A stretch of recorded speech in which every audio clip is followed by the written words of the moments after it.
कल्याण डोंबिवली महापालिकेत स्थानिक पातळीवर मनसेने घेतलेल्या निर्णयामुळे आता उद्धव ठाकरे नाराज आहेत का असा प्रश्न समोर येतोय। उद्धव ठाकरेंनी कल्याण डोंबिवलीमधील नगरसेवकांना धीर दिलाय। तुम्हाला सन्मानजनक वागणूक मिळेल असं उद्धव ठाकरेंनी कल्याण डोंबिवलीतल्या महापालिकेच्या नगरसेवकांना बैठकीत सांगितलंय। तर तुम्हाला कुठेही वाळीत टाकलं जाणार नाही आणि तुम्ही भविष्याची चिंता करू नका असा विश्वास उद्धव ठाकरेंनी व्यक्त केलाय।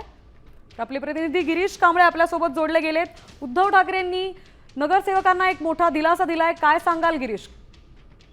कल्याण डोंबिवलीमधील काही नगरसेवक हे मनसेने फोडलेत आणि त्यांनी शिंदे सेनेला पाठिंबा दिला। यामुळे खरं तर उद्धव ठाकरे नाराज झालेत। काल उद्धव ठाकरेंचे कल्याण डोंबिवलीमधील उर्वरित 7 नगरसेवक होते ते मातोश्रीवर भेटले। यावेळी उद्धव ठाकरेंनी त्यांच्याशी बोलताना ही नाराजी व्यक्त केली। यावेळी त्यांनी नगरसेवकांना धीर देखील दिलेला आहे। तुम्हाला सन्मानजनक वागणूक मिळेल या अशा पद्धतीचा विश्वास कल्याण डोंबिवलीच्या या उर्वरित 7 नगरसेवकांना दिलेला आहे। तुम्हाला कुठेही वाळीत टाकलं जाणार नाही। खरं तर कल्याण डोंबिवलीमध्ये आता ठाकरेंची इतकीशी ताकद राहिलेली नाही, त्यामुळे नगरसेवक देखील जाऊ शकतात आणि त्यामुळे त्या नगरसेवकांना ठेवून स्वतःकडे ठेवण्यासाठी त्यांनी आता हा विश्वास व्यक्त केलेला आहे। तुम्हाला सन्मानजनक वागणूक दिली जाईल अशा पद्धतीचा विश्वास दिलेला आहे। यावेळी नगरसेवकांनी देखील दोन्ही पक्षांकडून संपर्क साधला जात असल्याचं आणि प्रस्ताव समोर ठेवल्याची देखील उद्धव ठाकरे यांना माहिती दिलेली आहे।